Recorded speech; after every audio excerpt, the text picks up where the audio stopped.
नमस्कार, स्वागत है अपने सबके कमला कोशी लैब वेब मीडिया में।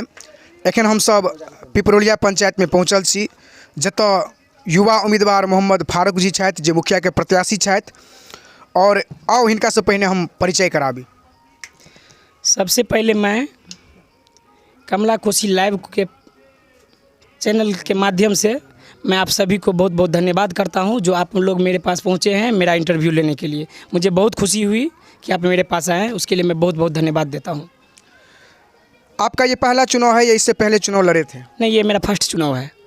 आप किस उद्देश्य से अपने पंचायत में इतने बड़े पद से युवा होकर जो है सो आए हैं मैदान में, चुनाव मैदान में?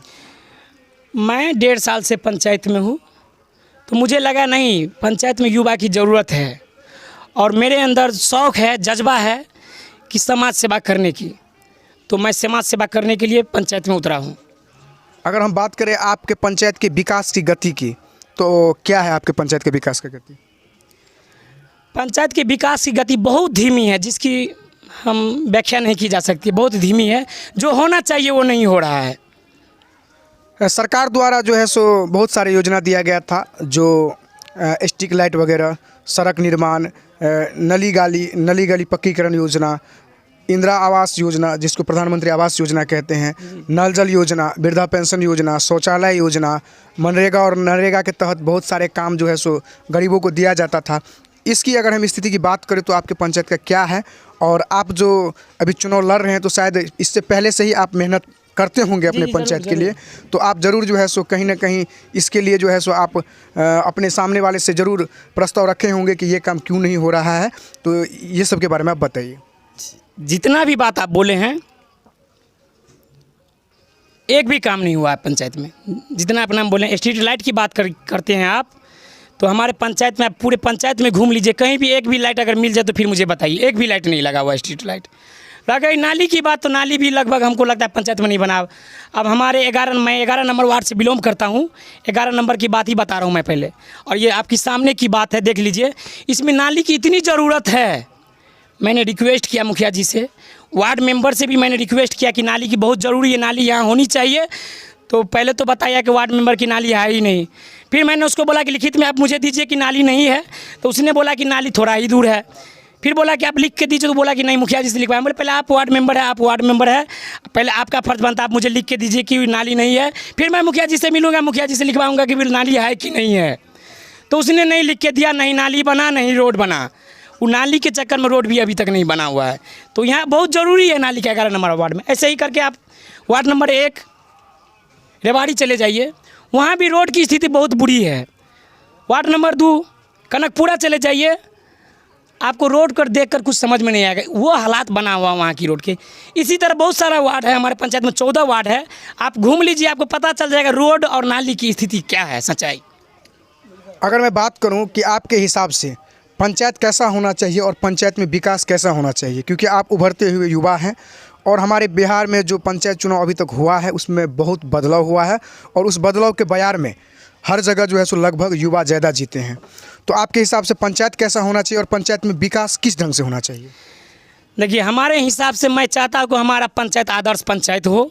मैं पंचायत को आदर्श पंचायत बनाना चाहता हूँ, और हमारे हिसाब से अगर मैं विकास करूँगा, हमारे हिसाब से विकास होना चाहिए। अगर मैं मुखिया पद से विजय प्राप्ति के बाद आता हूँ हम अपने पंचायत में, जनता के दुआ आशीर्वाद से और भगवान की कृपा से, तो मैं नए तरीके से विकास करूँगा। जैसे मैंने अभी बताया कि हमारे पंचायत में 14 वार्ड है, हर वार्ड में 5-5 युवा होगा जो यंग मेरे तरह होगा। हम कोशिश करेंगे ये कि हमसे भी ज़्यादा पढ़ा लिखा हो, शिक्षित हो, बोलने भुकने वाला हो, वैसा युवा को मैं हर वार्ड में 5-5 युवा का ग्रुप बनाऊंगा। हमारे पंचायत में 14 वार्ड है, 14-5 70 युवा का ग्रुप होगा। जो 70 युवा हमारे पंचायत में काम करने का काम करेगा, तो ऑटोमेटिक हमारे पंचायत का विकास हो जाएगा। आप हमें ये बताइए कि अगर आपको जनता दुआ देती है, आशीर्वाद देती है और आप जीतते हैं, तो जीतने के बाद 5 ऐसे काम का नाम बताइए जो आप अपने प्राथमिकता में रखे होंगे। 1 2 3 4 5 काम तो बहुत है, सरकार बहुत सारी योजना देती है, लेकिन करने वाला कोई नहीं है। मैं अगर पंचायत में जनता के दुआ आशीर्वाद से, भगवान की कृपा से अगर मुखिया पद से विजय प्राप्ति के बाद पंचायत में आता हूँ, तो मेरा सबसे पहला फोकस होगा शिक्षा पे। जो कि शिक्षा हमारे पंचायत में इतनी गिर चुकी है, उसकी व्याख्या नहीं की जा सकती है। हमारे पंचायत में जो भी स्कूल है, चाहे वो हाई स्कूल हो, मिडिल स्कूल हो, प्राइमरी स्कूल हो, चाहे वो मदरसा हो, शिक्षा बहुत गिर चुकी है। टीचर सबकी टाइमिंग होती है 10 बजे 9 बजे आने की, वो आते हैं 10 बजे लेट से आते हैं और जल्दी चले जाते हैं। बच्चा स्कूल जाता है पढ़ने के लिए, बाप माँ भेजता है उसका स्कूल भेजने के लिए, पढ़ने के लिए, लेकिन बच्चा स्कूल में पढ़ा फिर भी अच्छा, नहीं पढ़ा उससे भी अच्छा, तो टीचर लोग गप मार के निकल जाते। तो मेरा सबसे पहला फोकस होगा कि शिक्षा को सुधार करना। यदि टीचर लोग टाइमली से स्कूल को जो है सो नहीं चलाते हैं, तो आप अगर चुनावी मैदान में आए हैं तो पहले से आप एक्टिव होंगे, तो कभी जाके आप वहाँ पे ऑब्जेक्शन किए? नहीं, मैं अभी नहीं गया हूँ, लेकिन जो हालात है उस चीज़ को देखते हुए मैं उस चीज़ पे फोकस किया हूँ। चुनाव हारना जितना अपनी जगह पे है, मैं 5 साल जनता के बीच बना रहूँगा, ये सारा काम करने का काम करूँगा मैं। और दूसरा तीसरा चौथा काम? और दूसरा काम, मेरे पंचायत में स्वास्थ्य व्यवस्था नहीं है। ये बहुत अफसोस की बात है। हमारे पंचायत में स्वास्थ्य व्यवस्था भी होनी चाहिए। अगर मैं मुखिया प्राप्ति के बाद, विजय प्राप्ति के बाद मैं पंचायत में आता हूँ, तो मैं दूसरा काम ये करूँगा कि हमारे पंचायत में अस्पताल हो, मैं अस्पताल निर्माण करवाने का काम करूँगा, स्वास्थ्य व्यवस्था का भी काम करूँगा। हमारे चैनल के माध्यम से लास्ट में आप अपने पंचायत वासियों के लिए क्या कहेंगे? पंचायत वासी को क्या कहेंगे, हम अभी बहुत सारा मुद्दा है, उस चीज़ को मैं बताऊँगा। अगर आप आएँ तो अब सारी जानकारी लेके जाइए यहाँ से। जैसे हमारे पंचायत में मैं कोशिश करूँगा कि हमारे पंचायत में एक एम्बुलेंस भी हो। उसके लिए मुझे एमएलए से रिक्वेस्ट करना हो, जहाँ भी एमपी से रिक्वेस्ट करना हो, चाहे सीएम माननीय नीतीश कुमार से रिक्वेस्ट करना हो, मैं सबसे रिक्वेस्ट करके हम अपने पंचायत में एक एम्बुलेंस का व्यवस्था करवाने का भी काम करूँगा। और जैसे हो गया पीएम आवास, पहले इंदिरा आवास के नाम से जाना जाता था, अब तो पीएम आवास के पीएम आवास के नाम से जाना जाता है। तो हमारे पंचायत में जिस गरीब के पास ज़मीन नहीं है घर बनाने के लिए, उसको पीएम आवास का लाभ नहीं मिल रहा है। और जिसको बिल्डिंग है 2-2 मंजिल 3-3 मंजिल, जिसके पास बंगला है अच्छा से अच्छा, जो धनी मनी आदमी है, गरीब आदमी को नहीं मिलकर धनी मनी आदमी को मिलता है और गरीब आदमी को नहीं मिलता, तो ये गरीब के साथ अन्याय हो रहा है कहीं ना कहीं। तो मैं चाहता हूँ इस सब चीज़ को ख़त्म कर दूँगा। विधवा पेंशन, विकलांग पेंशन, हमारे पंचायत में बहुत सारे विकलांग भाई बहन भी है, उनको विकलांग पेंशन का लाभ अभी तक नहीं मिल रहा है। बहुत विकलांग पेंशन जो विकलांग पेंशन के लाभ नहीं मिल रहा है, उससे जूझ रहा है। अब राशन कार्ड का ले लीजिए, हमारे पंचायत में बहुत सारे ऐसे परिवार हैं जो राशन कार्ड से जूझ रहे हैं, इधर उधर भटक के हार थक के वो छोड़ देते, उनको राशन नहीं मिल रहा है। गरीब परिवार सब, बहुत सारा ऐसा गरीब परिवार है जिसको राशन नहीं मिल रहा है, वो इधर उधर भटक के हार थक के छोड़ देते हैं। मैं ये सब काम करने का काम करूँगा। मैं ग्रुप जो बनाऊंगा 70 युवाओं का, मेरा 70 युवा मिलकर यही सब काम करेगा। काम कहाँ नहीं हो रहा, मेरा युवा ढूंढ कर काम करेगा। मुखिया हमारे पंचायत के जनता इस बार ऐसा चुन रहा है जो मुखिया को जनता को नहीं ढूंढना पड़े, मुखिया काम ढूंढ कर काम करे, वैसा मुखिया हमारे पंचायत के जनता ढूंढ रहे हैं।